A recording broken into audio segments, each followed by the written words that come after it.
ആ ഗൈസ് അസ്കരങ്ങൾ കൊണ്ടോട്ടേക്കൊന്ന് പോയാലെന്ന് പറഞ്ഞപ്പോൾ വണ്ടിയിൽ കയറിയതാണ്. ഇപ്പൊ ഞങ്ങൾ അവസ്ഥ കൈ വരുന്ന ഇങ്ങനെ ചൊരണം. ഇതാണ് അവസ്ഥ.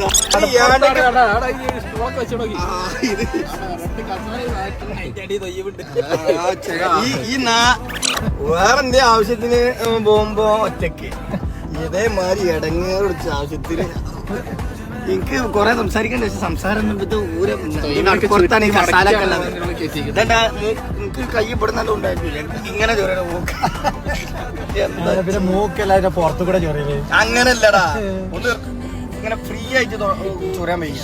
കൈ മടങ്ങിക്കല്ലേ ജീവനോടുണ്ടെങ്കിൽ കാണാം.